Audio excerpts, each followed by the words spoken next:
নমস্কার বন্ধুরা, শুভ সন্ধ্যা। আশা করি আপনারা সবাই ভালোই আছেন। আজকে আবার আমার লেখা একটা কবিতা আপনাদের শোনাবো। কবিতার নাম আত্মসম্মান।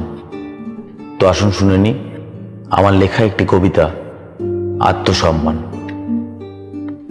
এক অবাধ্য কবি, শব্দের মায়াজালে বন্দী, বুক ভরা এক পাহাড় ভালোবাসা, ভালোবাসার চর্চা শব্দের বন্ধনী জুড়ে। প্রেম নয়, চাই ভালোবাসা। প্রেম বাঁধে বন্ধনে, ভালোবাসা দেয় মুক্তির স্বাদ। যদি পারো ভালোবাসতে, কাছে এসো। যদি নাও বাসো, যদি নাই বা আসো, পৃথিবী বদলাবে না।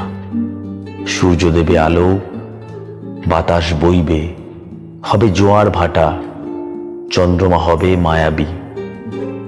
শব্দের সাগরে দেব ডুব, না পাই মনে মুক্ত, পাবো মরা ঝিনুক, ভাঙা জাহাজের ধ্বংসাবশেষ। করো বাতিল যদি, আমি জানি মাথা তুলে দাঁড়াতে। ব্যক্তিত্বের অগ্নিছটায় পূর্বে একদিন পস্তাবে আজকের প্রত্যাখ্যানে। আমার শব্দমালার একটাও অক্ষর থাকবে না তোমার তরে। স্বার্থপরতার মোড়কে সাজাবো আমার কবিতার ডায়েরি। যাপন করব মুক্তি সেদিন, উদযাপন করব যত ডায়েরি ভরা একাকিত্ব। জানি দাগিয়ে দেবে দুনিয়া আমায় অহংকারী বলে, তবু বদলাবো না, কারণ তোমরা যেটাকে অহং ভাবো, আমি তাকেই আপন করি আত্মসম্মান ভেবে।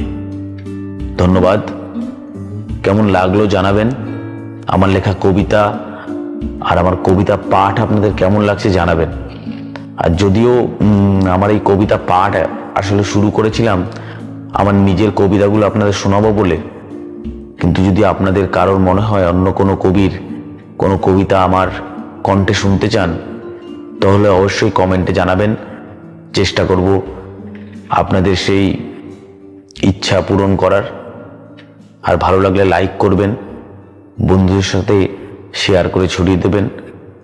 ধন্যবাদ।